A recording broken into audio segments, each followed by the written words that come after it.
All right, you magnificent bastards, strap yourselves in because today we're diving headfirst into the life of Pope John Paul II. Here we go. JP2, the Polish Pope, the Teflon Don of the Catholic Church. Oh my God. This motherfucker went from dodging Nazis in Poland to schmoozing with presidents and rock stars. All right. We've got a stack of Wikipedia pages thicker than a nun's habit. Okay. So let's cut the crap and get down to the nitty-gritty. Let's do it. We're talking about a dude who went from a small-town Polish boy to the first non-Italian pope in over 450 years. That's crazy. What the hell was this guy's secret sauce?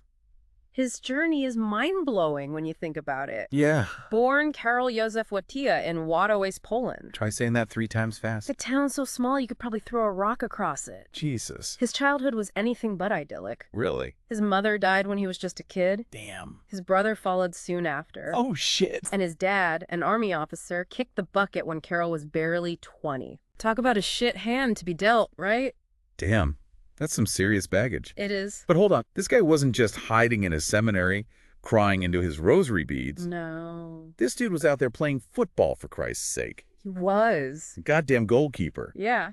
Apparently he was athletic as fuck. He wasn't your average pope shuffling around in those ridiculous slippers. I guess not. John Paul II was a man of action, physically and spiritually. Oh, yeah. He was known for his love of football, skiing, and even kayaking. Kayaking. Yeah, kayaking. What the fuck? This active, engaging personality was a huge part of his appeal. So the dude was a bit of a showman. Yeah, you could say that. I like it. He connected with people in a way that those stuffy old cardinals could only dream of. So he knew how to work a crowd. Absolutely. But what about the actual church politics? Uh-huh. This whole Second Vatican Council thing sounds like some serious inside baseball to me. Right. What the fuck was that all about? The Second Vatican Council, or Vatican II as it's often called, Keep it simple for me. I'm a simple man. was a total game changer for the Catholic Church. All right. It ran from 1962 to 1965 Okay. and was basically a massive attempt to drag the church kicking and screaming into the 20th century. Hold up. Are you telling me the Catholic Church actually tried to modernize? They did. That's like trying to teach a dinosaur to use an iPhone. Believe it or not, Huh? even the church realizes it needs to adapt sometimes. So what'd they change? Vatican II led to some major shakeups. Like what? They started saying Mass in languages people actually understood instead of that archaic Latin mumbo-jumbo. That's a start, I guess. They decided to play nice with other religions instead of acting like they were the only game in town. About time. And they finally started to get a little more vocal about social issues. Okay, spill the tea. Okay. What kind of social issues are we talking about? What? Did they finally allow priests to get married No, and stop hiding all those naughty secrets? not quite. Damn. But John Paul II was a big advocate for religious freedom. Really? He believed everyone should be able to choose their own faith without being persecuted or ostracized. That was a pretty radical idea for the church back then. So the dude was all about peace and love. You could say that. Starting to sound like a bit of a hippie, to be honest. Maybe a little. But didn't he also go toe-to-toe with those commie bastards? He did. That doesn't sound very peace and love to me. Yeah, John Paul II wasn't afraid to throw down when it came to communism. What did he do? Remember, he grew up under communist rule in Poland, so he knew firsthand how oppressive and fucked up those regimes were. Yeah, I bet. He saw it as a direct threat to human freedom and dignity, I can see that. and he wasn't going to stand for it. So what, did he grab an AK-47 and join the Polish resistance, or what? He fought back with a different kind of weapon, his faith and his platform. Okay. He used his position as Pope to speak out against communist regimes, Interesting. inspiring movements like Solidarity in Poland. You- Some people even credit him with helping to bring down the Iron Curtain. Was this guy some kind of divine ninja warrior, or what? His influence was undeniable. Okay. When he visited Poland in 1979, millions of people flocked to see him. Wow. They were hungry for change, for freedom, Right. and his message of hope and resistance resonated with them on a deeply personal level. Powerful stuff. It energized the opposition and weakened the communist regime's control. Crazy. Even Gorbachev admitted that John Paul II was a major thorn in their side. No shit. Yeah, Gorbachev himself. All right, here's where things get interesting. Okay. This pope wasn't content to just sit in the Vatican. counting his collection of rosaries. Nope. The dude was a globe-trotting rock star. He was all over the place. 129 countries. It's true. Shaking hands with presidents. Uh-huh. Hugging babies. He loved the babies. Even visiting a fucking mosque. He did. Was this some kind of Catholic PR stunt? I don't think so. Or was there more to it? John Paul II believed in the power of personal connection. Okay. He wanted to engage with people from all walks of life, Right. regardless of their culture, religion, or social status. His travels were unprecedented for a pope. I can imagine. He wasn't just preaching from the pulpit. Right. He was out there in the trenches, meeting people face to face. So he liked to get his hands dirty. He did. And spreading his message of love and compassion. It was genuine. Okay. Gotta give him props for that. Yeah. But let's be real. The dude had some pretty hardcore views on sex and relationships. Well, he was a pope. Theology of the body. Yes. That sounds like some bullshit a priest would whisper to you in confession. Uh-huh. What the hell is he on about? John Paul II's theology of the body is a complex Here we go. and often controversial set of teachings. Right. In a nutshell, he believed that the human body has inherent dignity and meaning, Okay. reflecting the divine image. Deep. This led him to some pretty conservative stances on sexual ethics. Let me guess. No nookie before marriage. Bingo! Wrong. Figures. He emphasized the sanctity of marriage and the importance of chastity.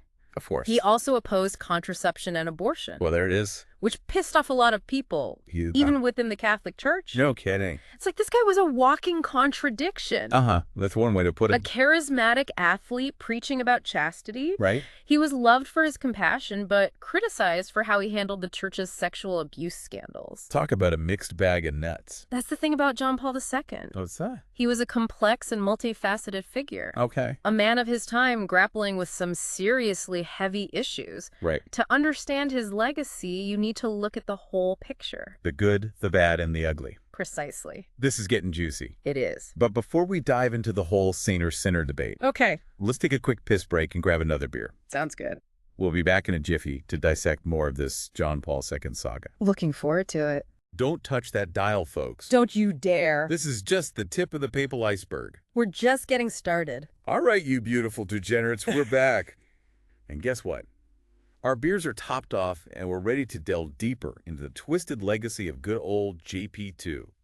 Now, before we wandered off to empty our bladders, I see someone's been hitting the hard stuff. we were about to wade into some murky waters. Yeah. You mentioned the church's sexual abuse scandals, and that's some heavy shit. Where the fuck does John Paul II fit into all of this? It's a dark chapter, no doubt, and John Paul II's legacy is definitely tangled up in it. He was slow to react, slow to acknowledge the extent of the problem. So was he just sweeping it under the rug like those dirty old cardinals? It's possible. Or was he just clueless about how fucked up the situation really was? It's tough to say for sure. Some people argue that his experience growing up in communist Poland, where secrecy and paranoia were the norm, influenced how he dealt with things. Others point to the ingrained culture of protecting priests and hiding their dirty laundry. It's like the church had this fucked up code of silence that no one dared to break. So basically, a bunch of pedophile priests were running amok. It was a systemic problem. And JP2 was too busy kissing babies and building bridges with other religions to notice the house was on fire. It's not that simple. He did eventually try to address the issue. He met with victims, issued apologies, and implemented stricter policies. But for a lot of people, it was too little, too late. The damage was done. Yeah, the whole thing was a colossal fuck-up. Yeah. It's hard to square the image of this badass pope taking down communism with church's utter failure to protect children. It's like there were two different John Paul IIs. Yeah, I hear you. One minute he's staring down the Kremlin, Right. and the next he's turning a blind eye to abuse within his own ranks. You've hit on something crucial there. He was full of contradictions, capable of immense compassion and empathy, yet also deeply flawed in his approach to these horrific crimes. It's those contradictions that make him such a fascinating and frustrating figure to grapple with. Let's switch gears for a minute. You mentioned earlier that this guy was a saint-making machine. Oh, yeah. What's the deal with that? He loved making saints. Was he handing out sainthood like party favors? He definitely had a passion for it. He canonized more saints than any other pope in history. Over 480 individuals during his time at the helm. It was almost like he was building a heavenly army of holy men and women. What the fuck do you have to do to become a saint anyway? Good question. Walk on water? Cure the sick with a touch? talk to the big man upstairs on a regular basis. It's a lot more complicated than you might think. It involves investigations, verifying miracles attributed to the candidate, and a whole bureaucratic process within the Vatican. It's not exactly like applying for a driver's license. So JP2 must have seen something special in these people. Why was he so obsessed with churning out saints? Was it all part of some grand plan? I think it was part of his broader strategy to revitalize the church. He wanted to show that there are many paths to holiness, highlighting ordinary people who lived extraordinary lives of faith. It was a way to inspire Catholics around the world and attract new followers. So like a fucking marketing campaign for Catholicism. I guess you could see it that way. Join the church and you too could be a saint. It was definitely a way to promote the church and its teachings, but I also think he genuinely believed in the power of sainthood. He saw these individuals as role models, beacons of faith in a world that was increasingly losing its way. Okay, so he loved making saints. But what about his relationship with other branches of Christianity? Didn't he piss off a few folks with his hardline stance on Catholic doctrine? Was he all about love thy neighbor, or was it more like love thy neighbor but only if they're Catholic? John Paul II was a staunch defender of traditional Catholic teachings. He wasn't afraid to ruffle some feathers, especially when it came to issues like the Virgin Mary, the Pope's authority, and the ordination of women. He believed in dialogue, but he also made it clear that there were fundamental differences that couldn't be ignored. You're telling me that whole women priest thing is still a shit show today? It's like the Catholic Church is stuck in the Middle Ages. It's a complex issue with deep theological roots. But yeah, John Paul II's unwavering stance on those matters definitely created tension with other Christian denominations. He was trying to walk a fine line between engaging with the modern world and holding on to traditional beliefs. And let's be honest, he didn't always nail that balancing act. But hey, at least he tried to build bridges with other religions, right? You mentioned that he even visited a fucking mosque. That's got to count for something in the cosmic scheme of things. His outreach to other faiths, particularly Judaism and Islam, was groundbreaking. He saw interfaith dialogue as essential for world peace and understanding. He wasn't just preaching to the choir, he was reaching out to people who had historically been marginalized or even demonized by the church. Did he actually make any progress, or was it just a bunch of photo ops and empty gestures? He made some significant strides. He apologized for the church's past mistreatment of Jews, visited a synagogue, and established diplomatic relations with Israel. He also condemned anti-Semitism and called for greater tolerance and respect between religions. All right, gotta give him credit for that. But hold on a sec. Didn't this guy have some weird relationship with a female philosopher? Oh, yeah? Is there some juicy gossip we need to unpack here? There's been a lot of speculation about John Paul II's relationship with Anna Teresa Tymieniecka, a Polish-American philosopher. They exchanged letters for over 30 years, and some of those letters have been made public. But was it a torrid love affair, or what? Did the Pope have a secret side chick? The nature of their relationship is still debated. Some people think it was a purely platonic friendship based on intellectual and spiritual connection. Others believe there might have been deeper feelings involved. It's a bit of a mystery. And it's fueled all sorts of conspiracy theories. Exactly. Damn, that's some intriguing shit. It's hard to imagine a pope having a love life, secret or otherwise. But hey, he was a human being after all, with all the complexities and contradictions that come with being human. Exactly.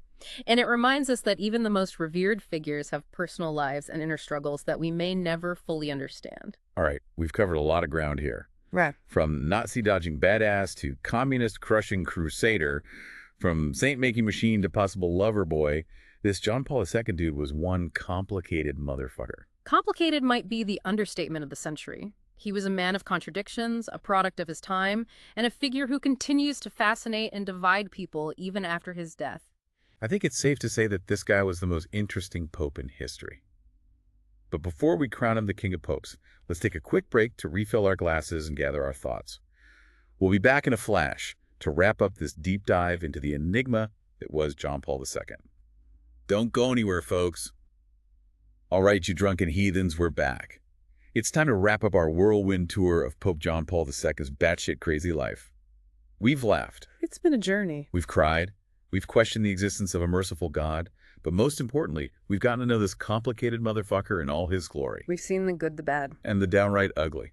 Exactly. So, expert speaker, let's cut to the chase, saint or sinner. Where the fuck do you land on this whole legacy debate? That's the million-dollar question, isn't it? John Paul II's life was a goddamn roller coaster of triumphs and fuck-ups. He inspired millions with his unshakable faith. The dude was intense. His balls-out approach to fighting oppression and his message of hope and love. Right. And let's not forget, he played a key role in bringing down the Iron Curtain. That shit alone deserves a standing ovation. Yeah, no shit. Taking on the fucking Soviet Empire. That's some legendary badassery right there. Absolutely. But we can't ignore the dark side of the moon. His sluggish response to the church's sexual abuse crisis was a colossal failure of leadership. It's hard to reconcile that with the rest of his legacy. And his views on sex and women, let's just say they haven't aged well. Yeah, that whole celibacy thing is fucked up, isn't it? It's a bit outdated, to say the least. No pussy for life. That's a tough sell even for the most devout motherfucker. It's a complex issue rooted in centuries of tradition. Tradition schmedition. But there's no denying that John Paul II's rigid adherence to those outdated doctrines made it hard for the church to connect with a world that was rapidly changing. So what's the verdict? Was he a force for good in the world or just another crusty old relic clinging to power? I think it's a mistake to try to pigeonhole him into these simplistic categories. John Paul II was a product of his time, shaped by the tumultuous events of the 20th century. He definitely lived through some shit. He was a man of deep faith, but he was also flawed and human, just like the rest of us. He achieved great things, but he also made colossal mistakes. Sounds like a real-life Shakespearean tragedy. Yeah, kinda. But isn't that the story of humanity in a nutshell? We're all just a bunch of glorious, messy, contradictory assholes trying to figure out this fucked up thing called life. Truer words have never been spoken, and maybe that's the most important lesson we can take away from the life of John Paul II. He reminds us that even the most revered figures are human, capable of both great good and great harm. It's a lesson in humility. Humility, not my strong suit. In recognizing the complexity of human nature, and in approaching history with a critical eye. Damn, that got deep, man. But you've given me a whole new perspective on this whole John Paul II saga. It's not about worshiping him as a saint or condemning him as a sinner. It's about understanding him as a man, flaws and all. Exactly. John Paul II was a man who lived his life on a global stage, facing extraordinary challenges and leaving behind a legacy that will be debated for generations to come. And on that note, my friends, it's time to wrap up this deep dive. We've had a few laughs. We've had more than a few. Learned a thing or two, and maybe even had a few existential crises along the way. Yeah. But one thing's for sure, John Paul II was one hell of a ride. One for the history books. So dear listeners, Yeah. what's your take on this complicated motherfucker? Hit us up on social media and let's keep this conversation going. Until next time, stay curious, stay critical, and don't be afraid to question everything. Peace out.